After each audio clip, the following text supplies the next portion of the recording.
Solvent, solute మరియు solution కెమిస్ట్రీలోని ఈ 3 పదాల మధ్య డిఫరెన్స్ ఏంటో ఒకే నిమిషంలో చూద్దాం.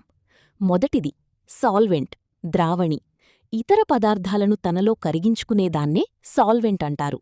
ఇది మిశ్రమంలో ఎప్పుడూ అత్యధిక పరిమాణంలో అంటే లార్జెస్ట్ అమౌంట్లో ఉంటుంది. ఇది మాత్రమే సొల్యూషన్ ఏ స్థితిలో ఉండాలో డిసైడ్ చేస్తుంది. ఉదాహరణకు వాటర్, దీనినే మనం యూనివర్సల్ సాల్వెంట్ అంటాము. అలాగే ఆల్కహాల్ కూడా ఒక సాల్వెంట్. రెండవది సొల్యూట్, ద్రావితం. సాల్వెంట్లో ఏ పదార్థమైతే కరుగుతుందో దాన్నే సొల్యూట్ అంటారు.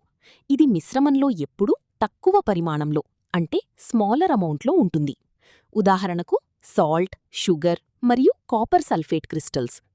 మూడవది సొల్యూషన్, ద్రావణం. సాల్వెంట్ మరియు సొల్యూట్ ఈ రెండూ కలిస్తే ఏర్పడేదే సొల్యూషన్. ఇదొక హోమోజీనియస్ మిక్స్చర్, అంటే దీని గుణాలు మొత్తం సొల్యూషన్ అంతా ఒకేలా ఉంటాయి. Uniform properties throughout. ఇందులో విడివిడి భాగాలు మన కంటికి విడిగా కనిపించవు. వీడియోలో చూపించాల్సిన ఒక ఇంట్రెస్టింగ్ టిప్: ఒక ట్రూ సొల్యూషన్ గుండా మనం లైట్ వేస్తే అందులో ఎలాంటి లైట్ స్కాటరింగ్ జరగదు, నో టిండాల్ ఎఫెక్ట్. అదే కొల్లాయిడ్లో అయితే లైట్ స్కాటరింగ్ స్పష్టంగా కనిపిస్తుంది.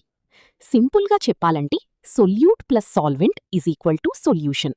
కాబట్టి నీళ్లలో ఉప్పు కలిపితే వచ్చే సాల్ట్ వాటరే ఒక పర్ఫెక్ట్ సొల్యూషన్. మరిన్ని ఇంట్రెస్టింగ్ సైన్స్ షార్ట్స్ కోసం ఇప్పుడే లైక్ అండ్ సబ్స్క్రైబ్ చేసుకోండి.